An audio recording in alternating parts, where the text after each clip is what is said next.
एक क्लास में 40 बच्चे ज़रूर होते हैं, बट हर बच्चे का डेवलपमेंटल ग्रोथ अलग अलग होता है। किसी भी बच्चे को ग्रो करने के लिए बहुत सारे फैक्टर्स रिस्पॉन्सिबल होते हैं। उनका फैमिली बैकग्राउंड, उनका पेरेंटल स्टाइल, उनके न्यूट्रिशनल बैकग्राउंड्स, उनका हार्मोनल बैकग्राउंड्स, बहुत सारी चीज़ें इन्फ्लुएंस करती हैं आपके। काफ़ी बच्चे टीचर्स रिपोर्ट करते हैं कि टिक के नहीं बैठेंगे, कभी इधर मुड़ो, यहाँ पे मुड़ो, उस बच्चे को छेड़ो, इस बच्चे को छेड़ो, पानी पीने जाना है, टॉयलेट जाना है, मूव करते रहेंगे या कॉरिडोर्स में घूमते रहेंगे।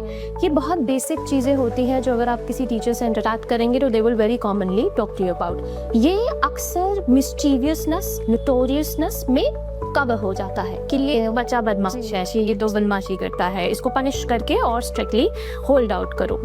समझने की ज़रूरत है कि क्या ये बच्चा इवन हर जगह पे ऐसा कर रहा है या कुछ जगहों पे। पर अगर ये बहुत बार कंप्लेंट्स आ रही हैं, so there can be a problem with the child.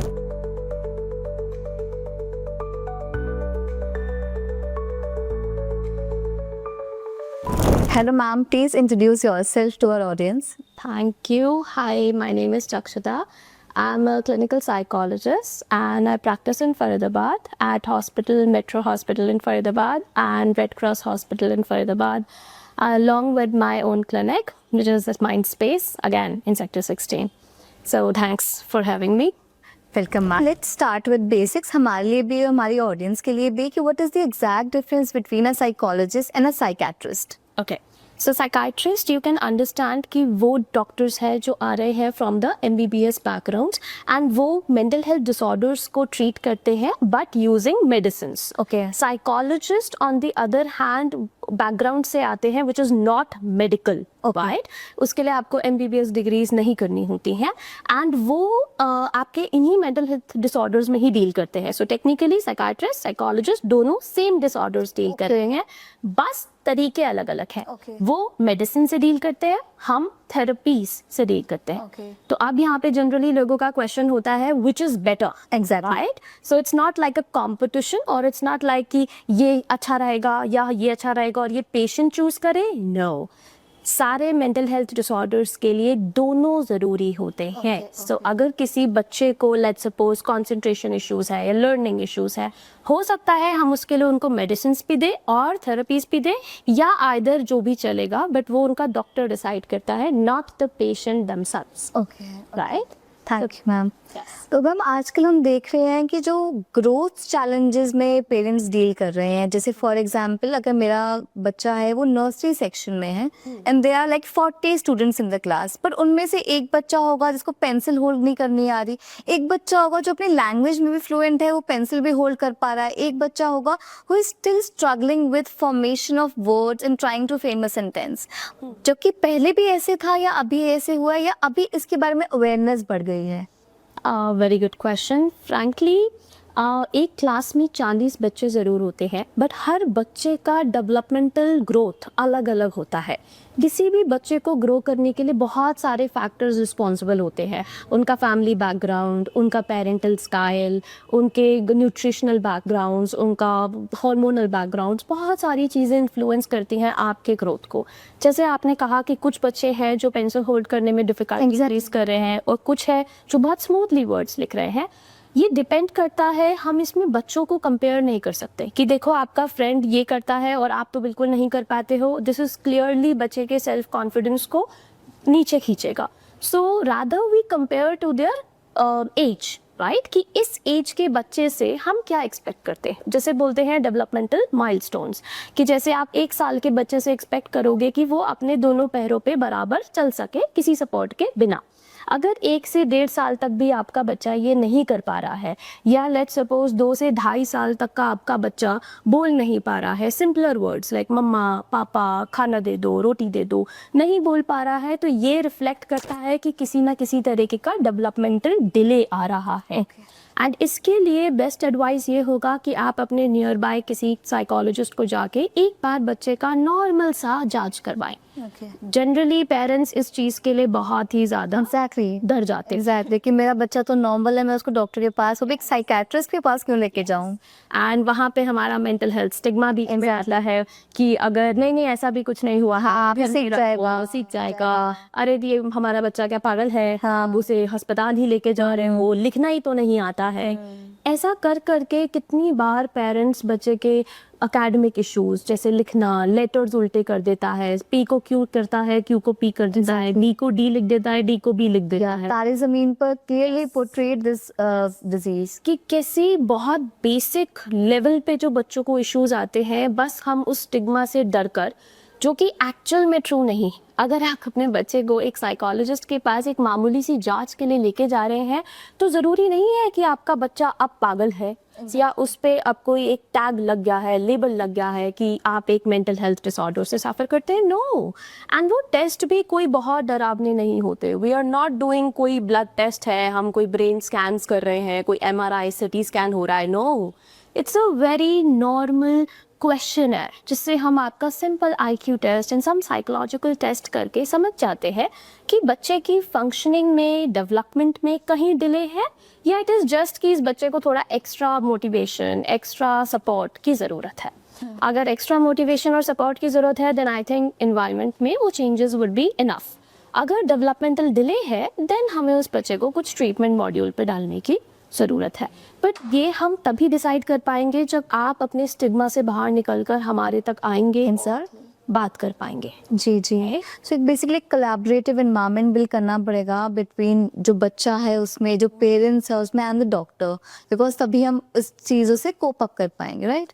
So ma'am, ये जो डिलेज है कहीं ना कहीं जो इसके स्टैटिस्टिक्स जो हमें बताते हैं ये आजकल ज़्यादा बढ़ गया है कंपेयर टू द पास्ट। पहले इतना डिफरेंसेस नहीं होते थे। जैसे आपने कहा कि माइलस्टोन्स होने चाहिए, हम माइलस्टोन्स के हम बेसिस पे हम कंपेयर करें, पर कहीं ना कहीं जो हम माइलस्टोन्स लेते हैं वो हम स्टैंडर्ड को माइलस्टोन लेते हैं कि मेरा बच्चा 3rd स्टैंडर्ड में है, अब ये कर लेगा, मेरा बच्चा 4th स्टैंडर्ड में।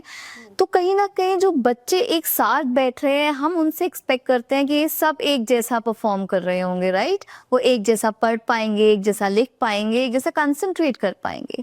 सो according to you what are the exact reasons for the delays in the development process of adolescence?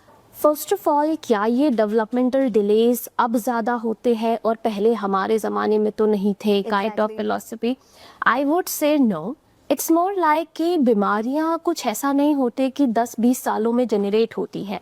ये परेशानियां, ये प्रॉब्लम्स पहले भी थी, अभी भी हैं। इट्स जस्ट दैट कि पहले इतनी अवेयरनेस नहीं थी। जैसे मैंने आज भी कहा कि हम आज भी उस माहौल में बैठे हैं जहाँ पे अगर आपके बच्चे को इश्यूज आ रहे होंगे तो बहुत कम पेरेंट्स होंगे जो इतनी सी बात कि मेरा बच्चा पेंसिल होल्ड नहीं कर पा रहा in a pre nursery class comparative to other children, so should I go to a psychologist? क्या मैं एक चेकअप कराऊं? ये काफ़ी पेरेंट्स हैं जो एकदम से ये स्टेप्स नहीं ले पाएंगे। क्यों? क्या इसका मतलब ये है कि उनके बच्चे को प्रॉब्लम है या नहीं है? We can not decide that. यहाँ क्वेश्चन यही है कि अवेयरनेस नहीं होती तो स्टेप्स ही नहीं लिए जाते, तो पता ही नहीं चलता कि बीमारी है कि नहीं है। तो जिस स्टैटिस्टिक्स की आप बात कर रहे हैं they are very much determined by कि कितने केसेस ओपन में आते हैं और कितने केसेस डायग्नोस भी नहीं होते। Very nice. So second thing जो आप पूछ रहे हैं कि what all factors determine this development, as I said कि डेवलपमेंट डिटरमाइन करने के लिए आपके बच्चे का पूरा इन्वायरमेंट बहुत बड़ा रोल प्ले करता है कि आपके बच्चे का न्यूट्रिशनल वैल्यूज़ क्या जा रहे हैं आपके बच्चे में, आपके बच्चे का फिजिकल एक्टिविटी लेवल क्या है, होम इन्वायरमेंट क्या है, पेरेंटल अटेंशन बच्चे को कितना मिल रही है, पेरेंटल स्टाइल्स क्या है। In fact there are so many other psychological social factors जो इन चीज़ों को इन्फ्लुएंस करेंगे कि आपके बच्चे की डेवलपमेंट कैसे हो रही है। Okay, so let's talk about early signs that will help the parents and the teachers in detecting these disorders कि भैया बच्चा का जो ग्रोथ है उसमें डिले जा रहा है, इसकी अर्ली साइंस तो होंगे तभी एक्चुअली हम टाइमली उनको टैकल कर पाएंगे कि वो बाद में आगे ना बढ़ें. So what are those early signs? Very good. So like अगर हम एक स्कूल सेटअप की बात कर रहे हैं तो स्कूल सेटअप में if you are talking about teachers और पेरेंट्स तो बहुत स्मॉल अर्ली साइंस होते हैं. जैसे कि अगर हम जूनियर क्लासेस से स्टार्ट कर रहे हैं वहाँ पे ये देखना बहुत ज़रूरी है कि हाउ मच एक बच्चे का इंटरैक्टिव लेवल अपने क्लासरूम में कैसा चल रहा है, जिसमें सबसे पहले हम देखते हैं उसकी डेवलपमेंटल्स के बहुत मेजर बेसिक माइलस्टोन्स से लाइक मोटर माइलस्टोन्स कि वो बच्चा चल पा रहा है, रनिंग कर पा रहा है. These are the simple basic things जो हम एक प्री नर्सरी क्लासेस में कराते हैं. Then we go for some fine motor skills checkup कि बच्चा ग्रिप कर पा रहा है, पेंसिल को प्रॉपरली होल्ड कर रहा है या ऐसे होल्ड कर रहा है या पीछे से होल्ड कर रहा है. ये फाइन मोटर स्किल्स एंड मतलब बहुत बारीक उंगलियों का इस्तेमाल, इन सारी सिंपल चीज़ों से हमें समझ में आएगा कि क्या वो बच्चा प्रॉपरली ग्रो कर रहा है या नहीं कर रहा है. अगर हम क्लासरूम सेटअप्स में टीचर्स के लिए कुछ साइंस देखना चाहें तो आई वुड सजेस्ट कि बहुत बेसिक साइंस जैसे एक बच्चे का एक जगह पर टिक कर बैठ पाना, एक नॉर्मल क्लास, एक लेक्चर, एक पीरियड 40 से 45 मिनट का होता है. उस 40 से 45 मिनट में क्या बच्चा टिक कर अपनी कुर्सी पर बैठ पा रहा? How attentive is? Attention is a whole together different thing. Okay. टिक के बैठना इज जैसे आप और मैं अभी राइट नाउ बैठे हुए हैं तो हम में से कोई भी हिल डुल नहीं रहा है, अपनी सीट से उठकर यहाँ घूमने नहीं लग गया है. इसे बोलते हैं टिक कर बैठना, विच इज़ ऑल अबाउट आपकी हाइपर एक्टिविटी. राइट, काफ़ी बच्चे टीचर्स रिपोर्ट करते हैं कि टिक के नहीं बैठेंगे, कभी इधर मुड़ो, यहाँ पे मुड़ो, उस बच्चे को छेड़ो, इस बच्चे को छेड़ो, पानी पीने जाना है, टॉयलेट जाना है, मूव करते रहेंगे या कॉरिडोर्स में घूमते रहेंगे. ये बहुत बेसिक चीज़ें होती हैं जो अगर आप किसी टीचर से इंटरैक्ट करेंगे तो they will very commonly talk to you about.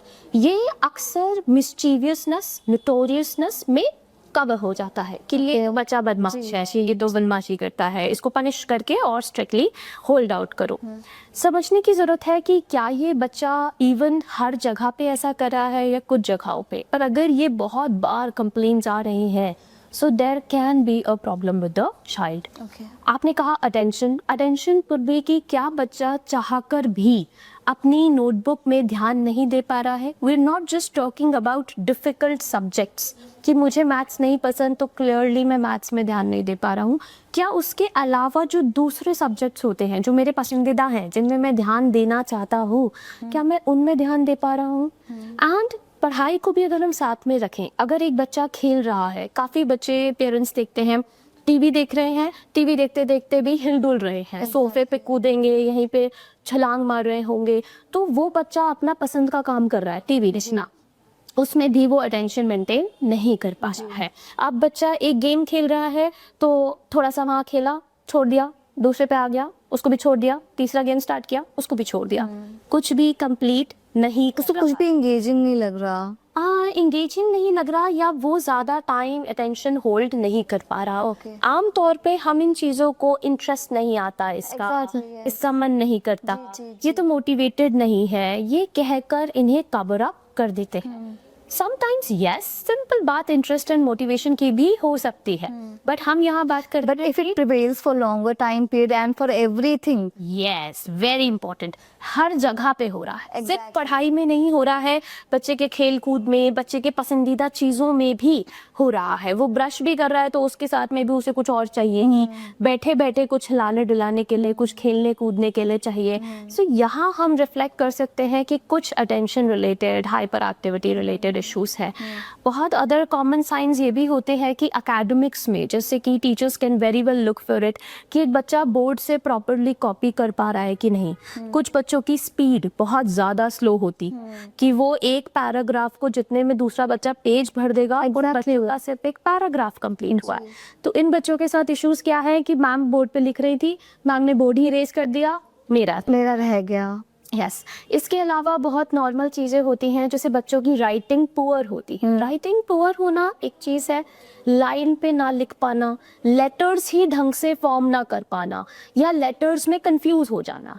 P लिखना था, मुझे पता है पी फॉर पैरट है, बट मैंने पी की जगह क्यू लिख दिया. बी फॉर बॉय है पर मैंने डी लिख दिया. तो ये जो लेटर कंफ्यूजन आ रही है, this is also a very common sign जो हम अर्ली स्टेजेस में रिफ्लेक्ट कर सकते हैं. इसके अलावा पढ़ाई में रीडिंग स्किल्स, बच्चा रीड कर पा रहा है, प्रोनाउंस कर पा रहा है या नहीं कर पा रहा है।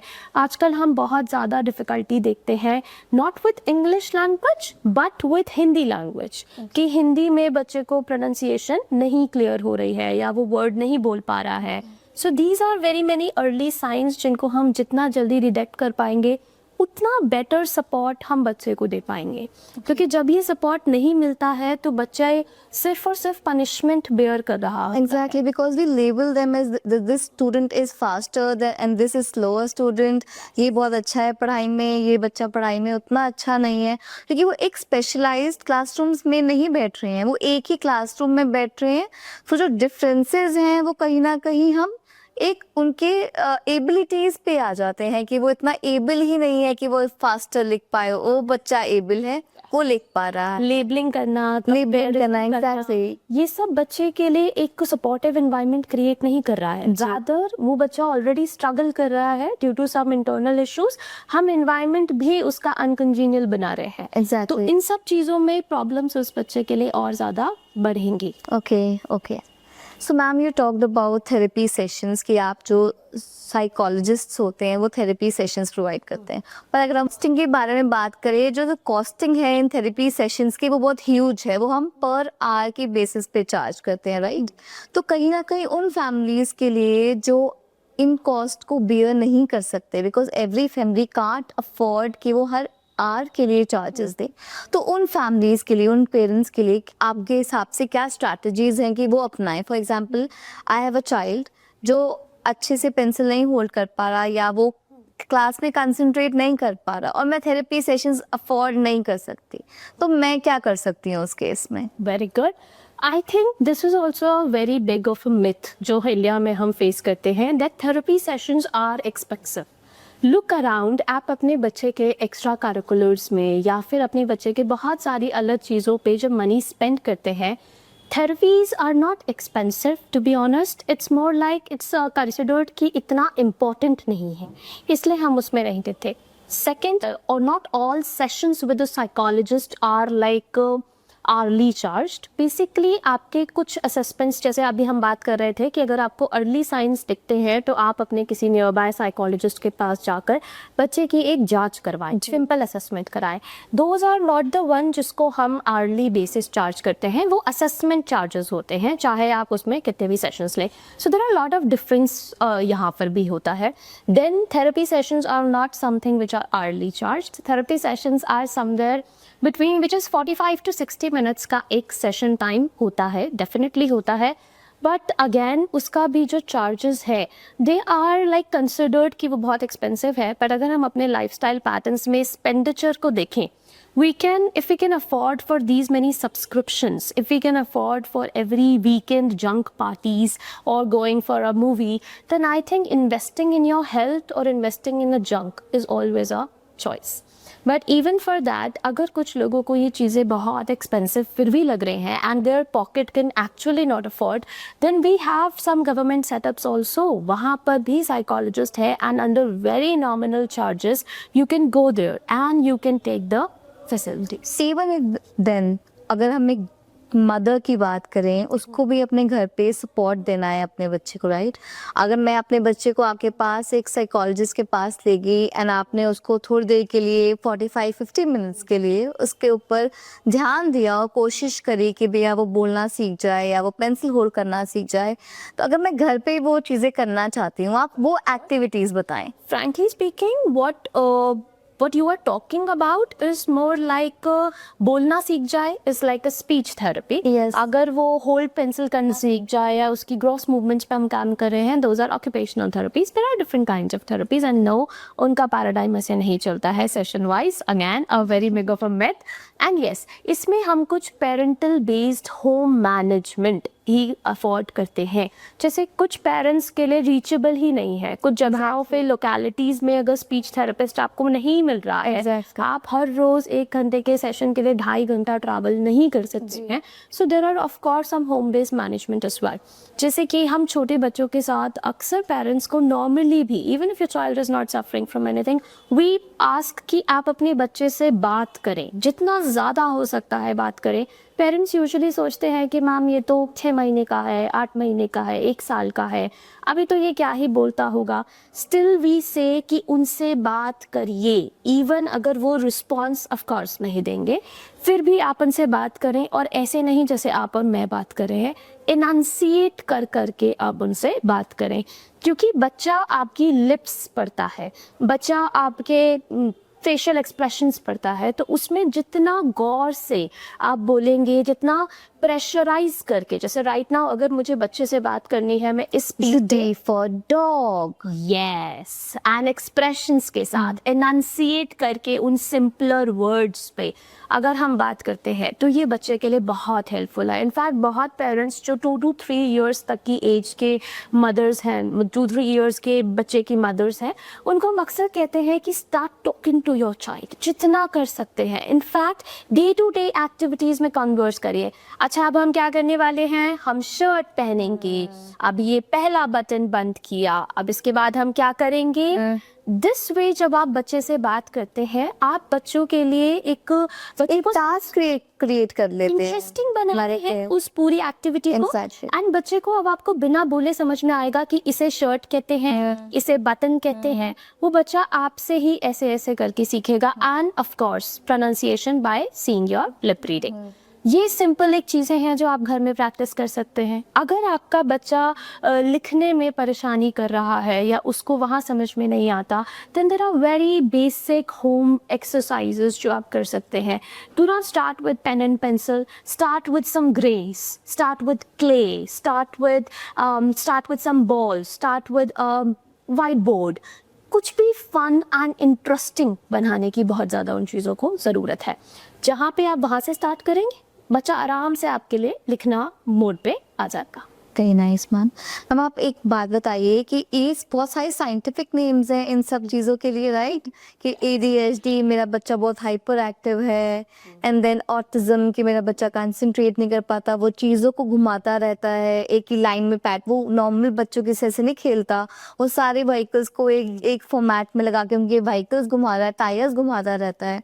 So all of these are some of the things that I know about autism, you better know them.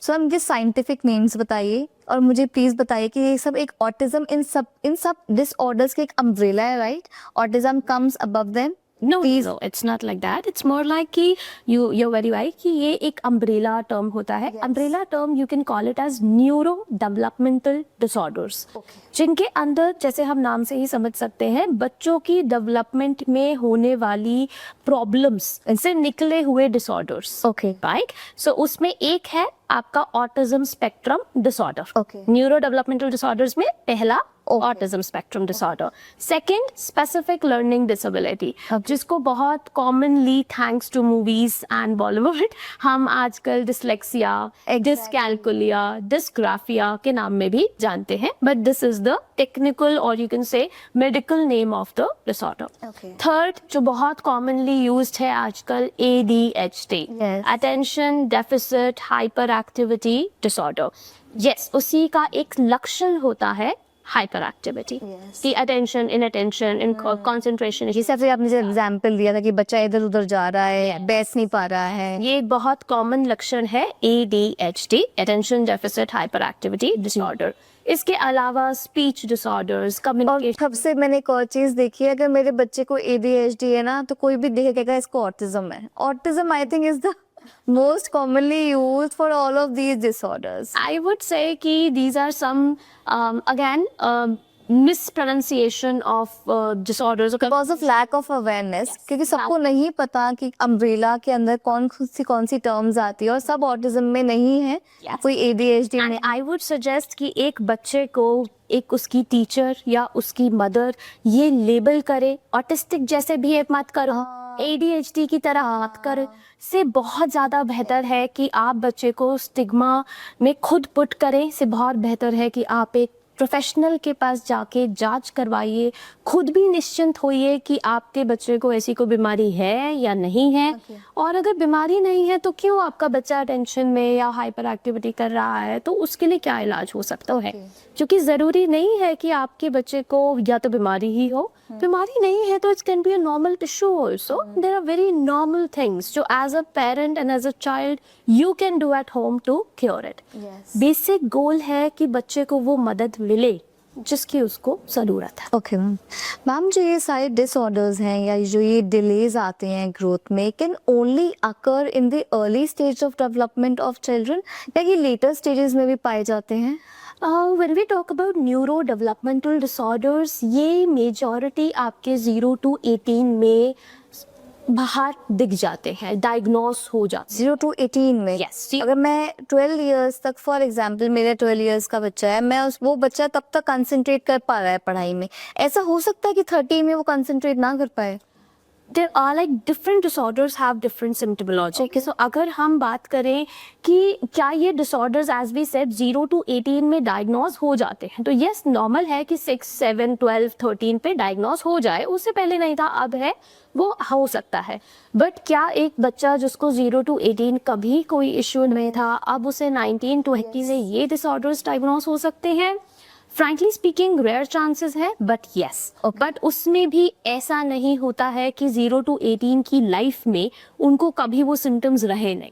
वो सिम्टम्स पकड़े नहीं गए. यस, वो सिम्टम्स कभी किसी डॉक्टर तक नहीं पहुंचे, डायग्नोस नहीं हुए, बदमाश है, सुनता नहीं है, ध्यान नहीं देता है कि अंदर रहकर उन पे कभी बैठकर ढंग से ट्रीटमेंट विचार नहीं किया गया है. बट नो, ऐसा नहीं हो सकता है कि 0 to 18 में आप सिम्टम लेस रह के उसके बाद डेवलपमेंटल डिसऑर्डर्स डेवलप करें. No, that doesn't happen. Symptoms रहे होंगे, डायग्नोस ना हुए हो, वो अलग कहानी है. But yes, they can happen. So ma'am ने ऑटिस्टिक चिल्ड्रन में ये देखा है कि they are not able to concentrate on the reality of the world because उन्होंने इतना मोबाइल यूसेज कर लिया होता है. They form a world of themselves कि वो कंसंट्रेट नहीं कर पाए. जैसे आप मेरे से अभी बात कर रहे हो, मैं कहीं और ही देख रहा हूँ क्योंकि their eyes are open, their ears are open, but they are not able to hear what is actually happening in the environment. तो क्या ये कहीं ना कहीं जो ये सब डिसऑर्डर्स हैं, इसका कहीं ना कहीं जो हम श्रेय है ये हमें एक्सेसिव मोबाइल यूसेज को भी दे सकते हैं? First I would like to start कि ऑटिज्म में बच्चा अपने एक अलग दुनिया में होता है. बट आम तौर की भाषा में हम कहते हैं कि बच्चा ऑटिज्म में अपनी एक अलग दुनिया में. एग्जैक्टली. बट वो फोन की वजह से नहीं है. ऑटिज्म की जब हम बात कर रहे हैं, इट्स अ डेवलपमेंटल डिसऑर्डर. उसमें phone can increase this problem. मतलब बच्चे के जो ऑटिज्म की वजह से अभी करंट सिम्टम्स हैं वो वर्सन अप हो सकते हैं एक्सेसिव मोबाइल यूसेज से. ट्रू. बट क्या फोन देखने की वजह से मेरा बच्चा एक दूसरी दुनिया में चला गया है इसलिए बैठे बैठे संवाद नहीं कर रहा है? नो. अगर वो ऑटिज्म से ग्रस्त है तो वो अलग कहानी है. फोन यूसेज उसको उनके सिम्टम्स को वर्स कर सकता है, बट उस phone usage does not cause autism. Okay. Let's start from there. Okay. Second, phone usage, yes, it's a very big of a problem these days क्योंकि छोटे बच्चों के हाथ में जो इतना ज़्यादा टेक्नोलॉजी है एंड उसमें एडिक्शन पॉसिबिलिटी बहुत ज़्यादा होती है. I would say just one thing to parents, आप फ़ोन और आपकी जो बैटल है वो तब नहीं हारते हैं जब आपका बच्चा बहुत घंटे फ़ोन यूज़ कर रहा है. आई थिंक आप वो बैटल तब हार चुके हैं जब आपका बच्चा फ़ोन में इंटरेस्टेड हो रहा है. वाई? क्योंकि अगर आपका बच्चा फ़ोन ज़्यादा यूज़ कर रहा है, ज़्यादा या कम हमारा इशू नहीं है, इट्स मोर लाइक यानी उस बच्चे की ज़िंदगी में phone is the most interesting thing he has. इसका मतलब आउटडोर एक्टिविटीज़, कोई और अदर स्पोर्ट, तो तभी फ़ोन को ही अपनी दुनिया बना लिया है. एंड वो इसलिए क्योंकि उसकी लाइफ में उसके पूरे डे में पढ़ाई, स्कूल, ट्यूशंस और उसके बाद बचा कुचा टाइम फोन पे तो है ही नहीं. जब कुछ और इंटरेस्टिंग चीज़, तो लाजमी सी बात है बच्चा फोन की तरफ जाएगा. मेरा उन सारे पेरेंट्स से सिर्फ यही कहना है कि प्लीज़ अपने बच्चे के लाइफ में कुछ इंटरेस्टिंग थिंग्स इन्वॉल्व करिए. आपका बच्चा खुद फ़ोन को टच नहीं करेगा. उससे लड़ना, उसके साथ ये सेटलमेंट करना कि आधे घंटे देख लो, 1 घंटे देख लो, you have already lost the battle. तो frankly go and make your child's daily routine bit more interesting कि वो फ़ोन ना टच करें. सारी मिथ्स देखी कि भैया, जैसे मैंने कहा कि ऑटिज्म एक अम्ब्रेला है. नहीं, autism is a type of mental disorder, ADHD is another. तो हमें समझ में आया कि ये सब एक मेंटल डिसऑर्डर्स है, हमें अपने बच्चे को ऑटिस्टिक लेबल नहीं करना, हमें पता करवाना चाहिए साइकोलॉजिस्ट के पास जाके कि एक्चुअली में वो कौन से डिसऑर्डर से डील कर रहा है। And it is very important कि हम एक कोलैबोरेटिव इन्वायरमेंट बनाए जहाँ पे टीचर्स और पेरेंट्स अर्ली साइंस को डिटेक्ट करें, उनको टाइमली टैकल करें और बच्चे को कंटिन्यूस सपोर्ट दें कि वो चीज़ आगे भी ना बढ़े। मैम, एक लास्ट मैसेज हमारे स्टूडेंट्स के लिए और पेरेंट्स के लिए कि आप जो हम ये टेक्नोलॉजी के वर्ल्ड में हैं, हम फटाफट से गूगल कर लेते हैं कि मेरे बच्चे को ये सिम्टम्स आ रहे हैं और उसको कौन सी दिक्कत है। हम साइकोलॉजिस्ट या साइकेट्रिस्ट के पास नहीं जाते हैं। तो ये कैसे आप उनके लिए एक मैसेज दीजिए कि भैया वो समझ पाएं कि आप जैसे प्रोफेशनल्स की क्या इम्पोर्टेंस है और उनके बच्चों को लेबलिंग ना करके वो कैसे एक अच्छा कोलैबोरेटिव एनवायरनमेंट प्रोवाइड कर पाएं। फॉर दैट आई वुड से कि फ़ोन, गूगल या चैट जीपीटी के डायग्नोसिस को बिलीव मत कीजिए। आप ये चीज़ करेंगे, कल को आपका बच्चा भी अपने हर सिम्टम्स को गूगल करेगा। गूगल और चैट जीपीटी और AI is not the doctor. Please don't diagnose और label yourself by going to that. Rather बहुत बेटर होगा आप डायग्नोस कर भी लेते हैं तो सिर्फ और सिर्फ आप अपना फियर एंड स्ट्रेस बढ़ाते हैं कि ओ मुझे ये सिम्टम्स लग रहे हैं। आप कितना भी चैट जीपीटी कर ले, आप 100% श्योर कभी नहीं होते हैं कि हाँ मुझे यही डिसऑर्डर है। Exactly. बिकॉज आपको भी ये पता होता है कि Google is saying that, no doctor is saying that. Then I think Google कर आप अपनी परेशानियों को समझ नहीं रहे हैं, उन्हें बढ़ा रहे हैं खुद के अंदर पैनिक क्रिएट करके। सो वेरी फर्स्ट ऑप्शन है, खुद भी ये आदत मत पालिए, बच्चों को भी मत पलवाइए। Take them to a doctor and let the doctor decide, number 1। Second, yes, इस चीज़ों के लिए आपको अपना फियर इनकलकेट करने की जगह अगर आप एक राइट प्रोफेशनल से एडवाइस लेंगे तो आप ट्रीटमेंट की तरफ भी उतनी जल्दी जा पाएंगे। गूगल पे डायग्नोस करा के गूगल के ही टिप्स फॉलो करना would not treat the disorder, right? Thank you, ma'am. I hope the session was useful for all students and parents that were watching the episode. Kindly subscribe and like the video. Thank you so much.